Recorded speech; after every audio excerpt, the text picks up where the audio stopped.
Grand Inquisitor is the most slept on leader in the game, and with the devs announcing that Grand Inquisitor is getting some love in the next set, Shadows of the Galaxy, now is a great time to try and find an interesting deck with him. So here I present to you my aggro blue Grand Inquisitor deck. So this is just a quick outline of the deck and the idea behind it. This is an aggro deck with a twist. The main aim is like any other aggro deck, to go face as much as possible and quickly whittle down your opponent's life to 0. How do we do that? The Grand Inquisitor is all about attacking with your units and then readying them and attacking again. This is where the twist comes in. It's a slower aggro deck which most of the time doesn't want to be claiming the initiative.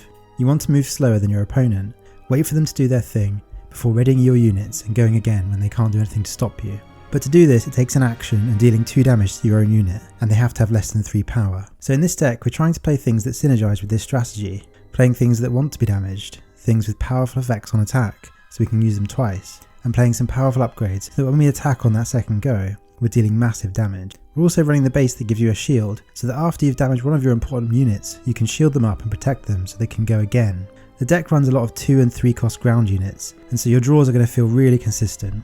In terms of mulligans, you're looking for a good curve going into your 4 cost turn, which is turn 3 confusingly. Usually Admiral Ozzel into any of 5th Brother, Delmico or Death Trooper is a good start, but you're also happy seeing Partisan Insurgent or Scout Bike Pursuer on turn 1 as well. I would say that of all the aggro decks in the game that I've tried so far, this one is the most difficult to pilot correctly, because I think there's a lot in terms of how we sequence playing out cards, which units to activate in what order, and which units to ready with Grand Inquisitor. It's quite difficult to get that perfectly right. As with any aggro deck, there's also a balance to be struck between trading appropriately and getting enough damage in early on the base. Near the start of the game, you want to be looking for favourable early trades using our shields and higher health totals. As the game goes on a bit longer, you want to pivot away from trading with your opponent's units and push everything towards face. There's usually a turning point in the game where you'll want to go face, and what turn that is varies on a case by case basis, whether you're playing against aggro or control. But now, right before I jump in and discuss all the card choices, a quick question for you. Did you know that over 99% of you watching this video are unsubscribed? In the future, I've got lots of plans to do more Star Wars Unlimited content, and if you don't want to miss out, then make sure you're subscribed. Now let's go through the cards one by one, starting with the leader, Grand Inquisitor. He comes down as a 6 resource 3/6 with the ability deal 2 damage to a friendly unit with 3 or less power and ready it. And then as a unit he has the same ability but he deals 1 damage instead. This difference between his abilities is actually really relevant and quite important because later in the game, as we bring him down as a unit, you can use it on 1 or more of your other units that you couldn't earlier in the game. For example, Imperial Interceptor becomes a valid target when Grand Inquisitor is a unit, so you can get an extra 3 damage a turn through this. Extra to this is the fact that other damage units can get to go another time. For example, if 7th Sister has 4 damage on her, having been readied already, and then attacked again, with Grand Inquisitor as a leader, we can't use her again. But when he's deployed, she can do another 3 damage on that turn, because he's only doing 1 more damage to her. And then that's another 3 damage to the ground unit with her ability as well. Other things to talk about with him are that as a unit he's a Force user, so he synergizes with Force Throw and Force Choke and Fallen Lightsaber. And because he comes in as a 3 attack unit, his power is actually low enough that we can keep fighting on him. So potentially there's even more sort of shenanigans that we can do, readying other units with him, attacking 2 or even 3 times. So now let's discuss the base, Security Complex. The shield from this base is nice to keep damage units alive. It's the reason that we're running it over the 30 health base. The one thing I would say about this is don't be too greedy with it. It's tempting to wait and put it on Baze or 7th Sister, but most of the time it's going to be more impactful on Delmico or 5th Brother after you've readied them, to gain that little bit of security in the early game. And with this deck, that's something you want, and you want to squeeze every ounce of damage out of every unit you can. So the longer they stick around, the better.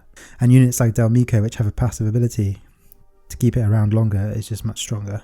So now let's go through the ground units, starting with the good old Death Star Stormtrooper.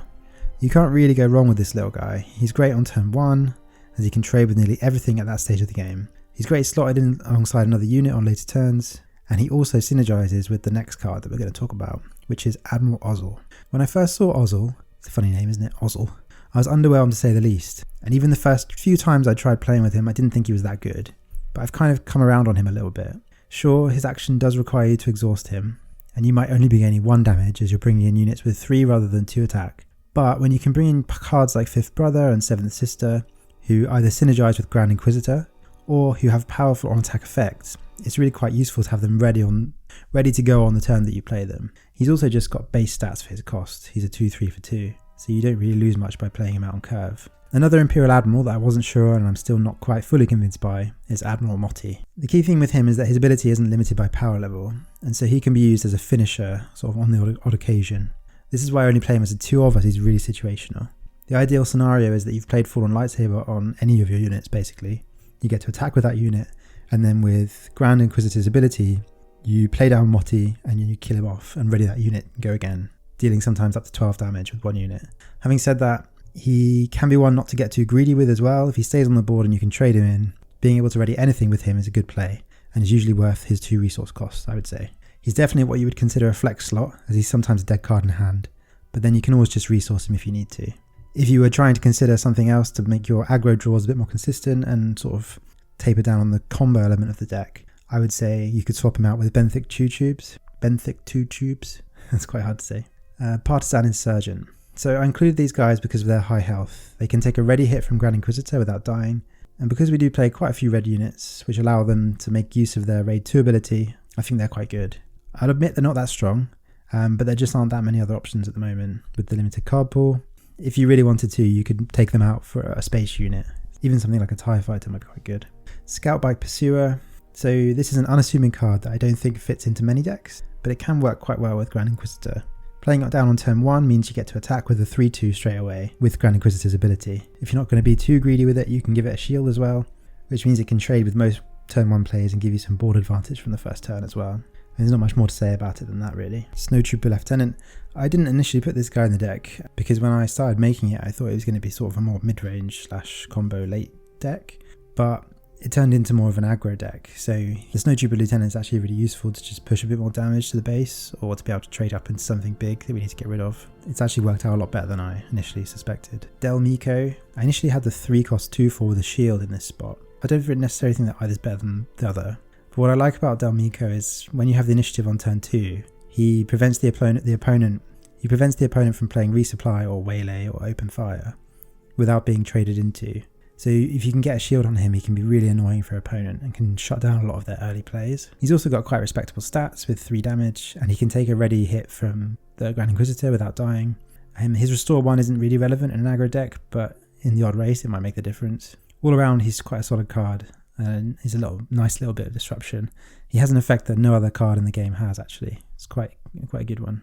The Death Trooper, I mean there's not much to say about this. It's a really solid card. You can ping off shields on opponents, you can ping off Crafty Smuggler in one go. You do have to do 2 damage to yourself, but quite a few minions in the deck synergize with that. Baze, the Scout Pursuer, and Fifth Brother off the top of my head. So just an obvious include in the deck. Fifth Brother. Fifth Brother is one of the reasons to run Grand Inquisitor, and he should be, as it's clear that he's specifically been designed for that purpose. He gets stronger with damage. Interestingly, he has a weird ability which is nearly grit, but it's not quite grit. So he gets raid 1 for every damage that he has, which is different to grit because grit is a permanent stat boost. So it is a distinction. It's actually worse than grit, but because he's so cheap at 3, grit might be too strong on him. And obviously as we're damaging our own units to ready them with Grand Inquisitor, he gets stronger when you do that. He can also self-damage and ping opponents' minions on attack. So even if you have already used your Grand Inquisitor ability, you do get to increase his damage on attack, and you can get rid of your opponent's shields. A favourite play of mine with this deck is to play him down on turn 2, ready him with the Grand Inquisitor, then depending on the situation attack and deal damage to himself. At that point you're doing 5 damage to the opponent's base, and then you use the epic action to shield him, making him a shielded 5/1, which is obviously very strong. He also has all the other synergies of a Force user, with Force Throw, Force Choke, and Fallen Lightsaber, and he enables Partisan Insurgent if you played it down on turn 1. He's one of the best cards in the deck, and you're always happy to see him in your opening hand.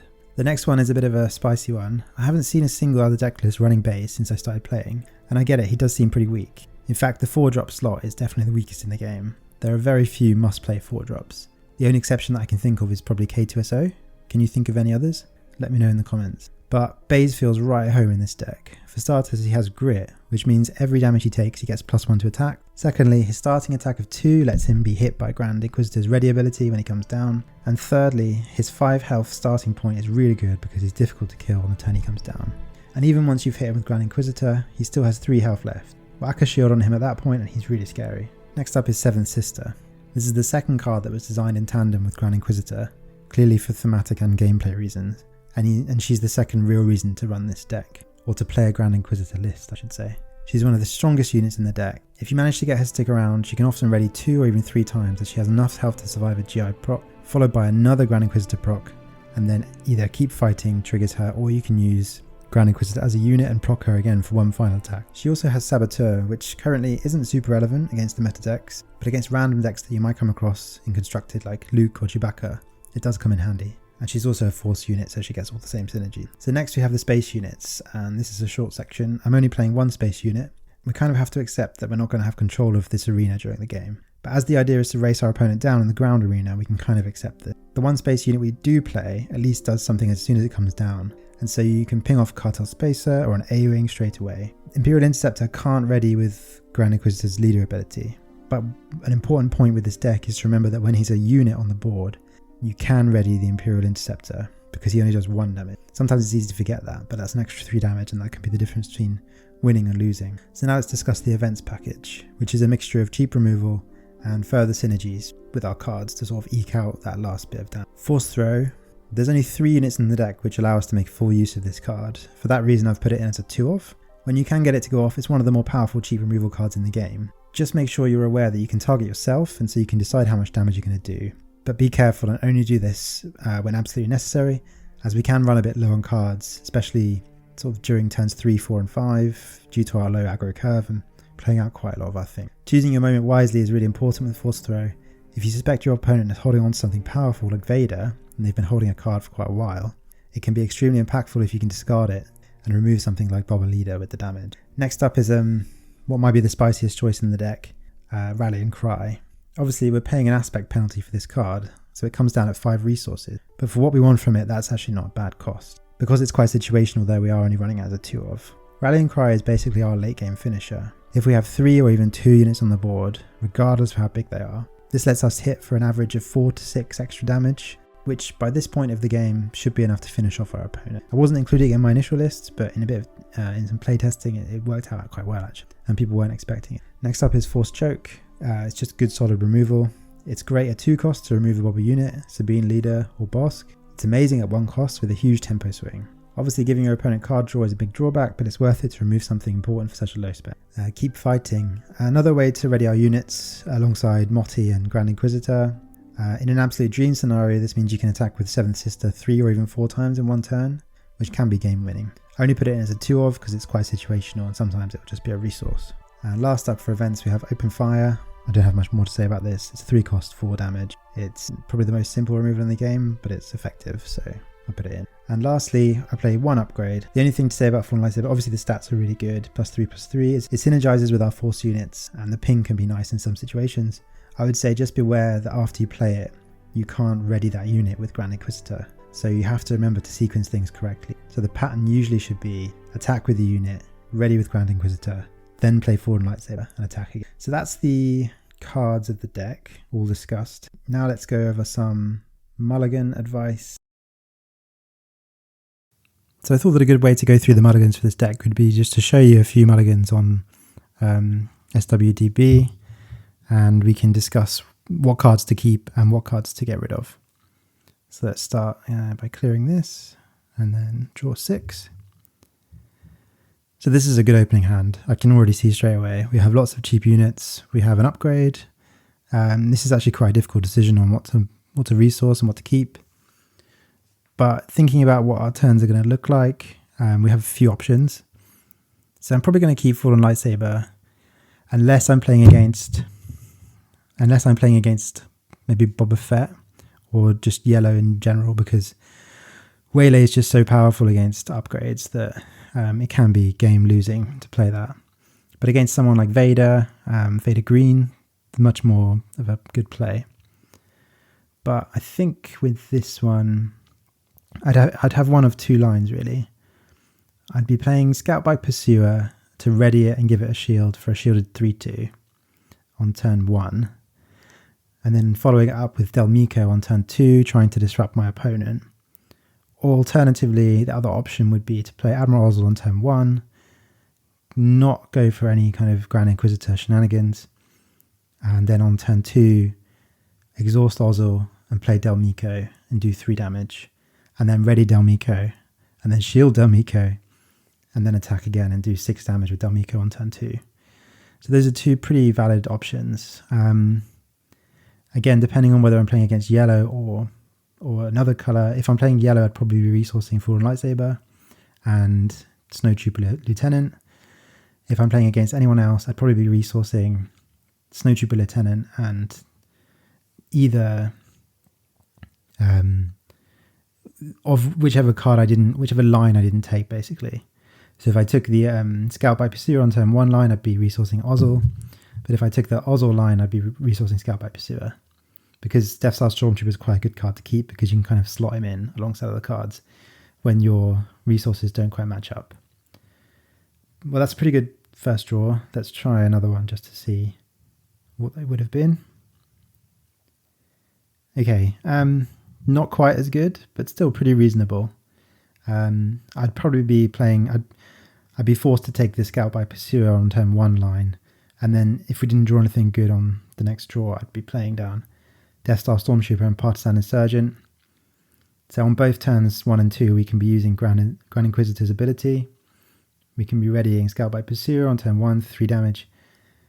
And as long as Death Star Stormtrooper sticks around on turn 2, we can be readying Partisan Insurgent for 3 damage as well.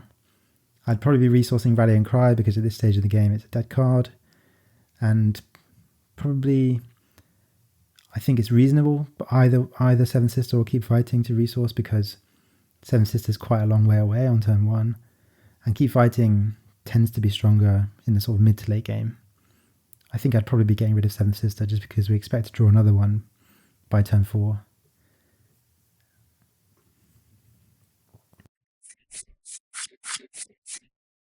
So welcome to this part of the video. I'm just going to take you through a game on Force Table. Obviously, this is not the same as playing against a player. Playing against AI is much easier.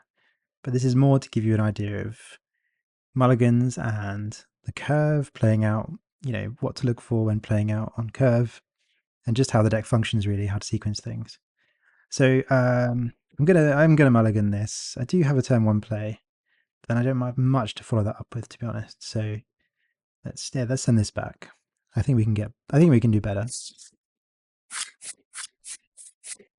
Yeah, straight away, this is much better. Our opponent is doing the same thing. So what cards do we want to resource? I think we want to get rid of Keep Fighting. And thinking about our curve and what it looks like, I think we're going to get rid of the Partisan Insurgent as well. So we're going to start by playing down Ozzel. And they play down Viper Droid. Perfect for us, actually. And we're going to take the initiative. We're not going to trigger Ozzel in this turn. I think we're going to get rid of Keep Fighting. No, let's get rid of the Inceptor, actually. Because we do have a turn 4 play with Baze. So we're going to trigger Ozzel. We're going to play our Death Trooper. We're going to do Ozzel. And then we're going to choose Viper Droid. Okay, he's playing Force Choke. At least that gives us a card. And we will claim the initiative. And he's going to ping Ozzel away. That's fine. We have quite a good follow-up. And now we do have a bit of card advantage as well. So in this case, I think I'm going to get rid of Keep Fighting, just because I think Baze isn't going to be under 3 power for long. So let's play Baze straight down. And we'll ready him. He takes the initiative. And we're going to shield him. And then we'll do 4 damage to the base. And we'll pass. Okay, what have we got? Okay, we don't have any Force synergies at the moment, so we're going to get rid of Force Throw.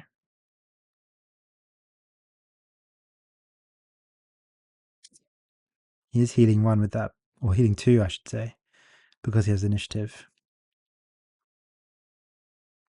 We're going to give Baze a Fallen Lightsaber. And then we're going to attack that base for 7. He's going to ping me, shield away. But little does he know, we can just put it back on.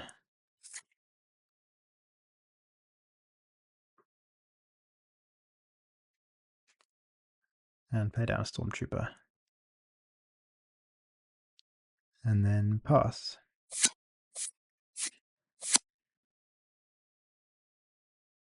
We're going to get some synergy with Force Choke in a minute. I think we might need that. We definitely need to mulligan something. I think it's a Stormtrooper.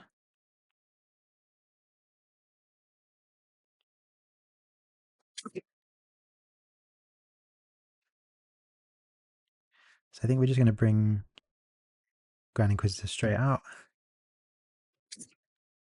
Okay, you've done all you can do. We're going to attack with bays.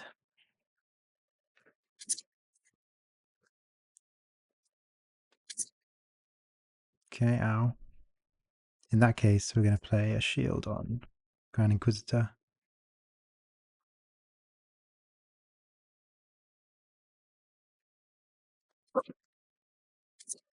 Okay,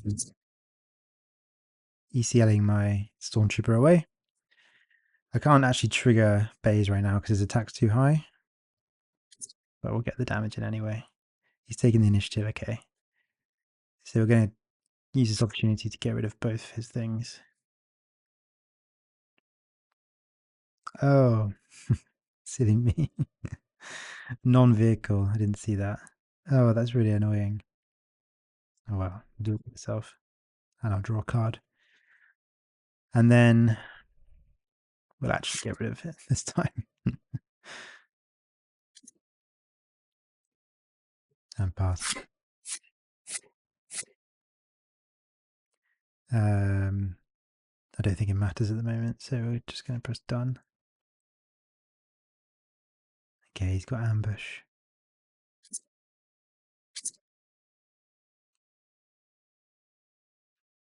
That's fine, because we're going to play another Fallen Lightsaber on base. Bring out Vader. But you're just dead. So.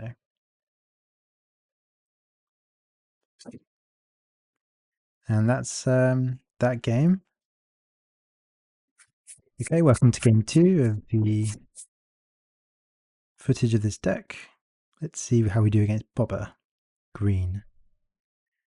This is a pretty good opening hand. We've got a bit of everything. So I don't think we're going to take a mulligan. But we are going to resource. Let's have a think. So I think our turn looks like turn 1 is Ozzel, turn 2 is Fifth Brother. So I think we have a space for a Partisan Insurgent at this time. Force Throw synergizes with Fifth Brother, so we'll keep that. I think we'll get rid of Moment of Peace. Let's try this. See how this goes. Crafty Smuggler. Okie dokie, we'll take the initiative. And I think we can safely resource one of these. In fact, actually, yes, yeah, that's fine. Okay, let's get down Fifth Brother. And I hope they don't have Surprise Strike. Okay. Even ECL, okay. In which case, we will shield Fifth Brother.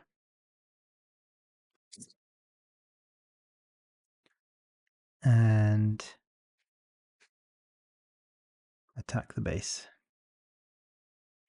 I don't want to lose my shield, so I won't be. Okie dokie, and how much health has he got left? 3. Yeah, I think we'll pass. Okay, we do have a second big brother? Fifth Brother. In terms of resource cost, we do have 1s and 3s, so I think we'll be getting rid of Scout by Pursuer just because of the resource, the way it falls a bit awkwardly. Okay, so he's going to be bringing out Bobber the leader. So I think...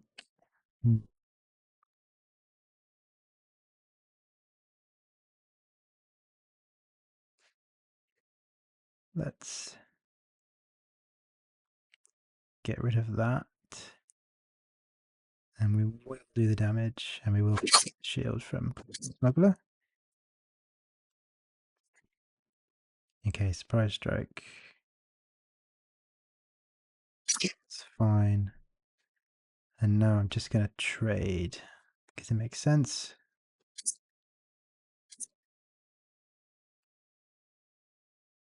And he brings out Bobber as we expected.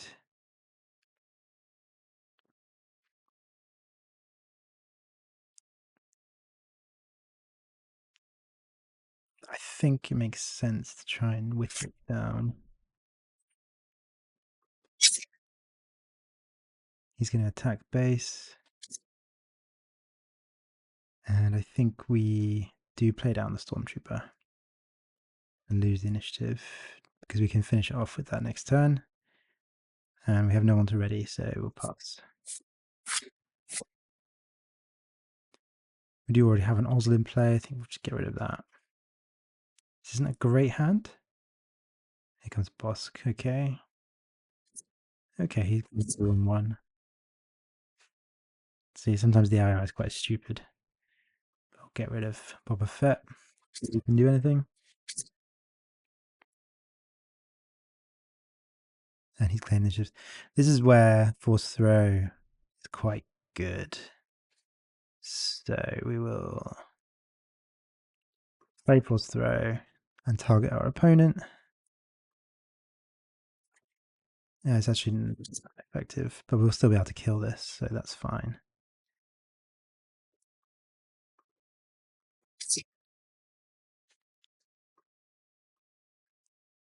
And yes, we do want to do that, because then we can kill bots. Okay, so a pretty even game so far. I feel like we have fallen behind a little bit, especially with these draws. They've not been great, to be honest. We have to resource something. I think at this point, that can't be used against Fett's Fire Spray, so we'll be resourcing that. Okay. That's pretty pointless at this point. Just play it back down. That's fine. And I will I do that? They've not got any cards in hand, so they can't do anything at this point. So yeah, let's ready, brother. In fact, I think we might have lethal here, if I sequence this correctly. So now we bring in Grand Inquisitor, the leader. So we attack with fifth brother.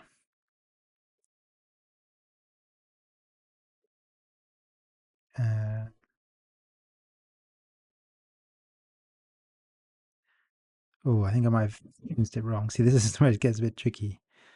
So we don't quite have lethal.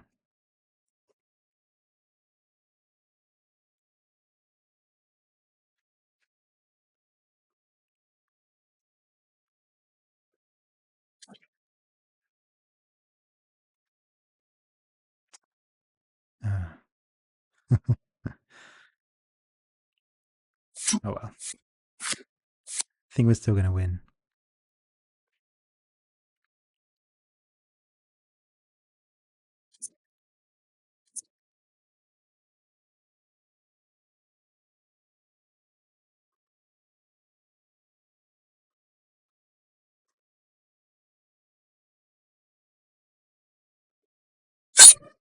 Yeah, we won.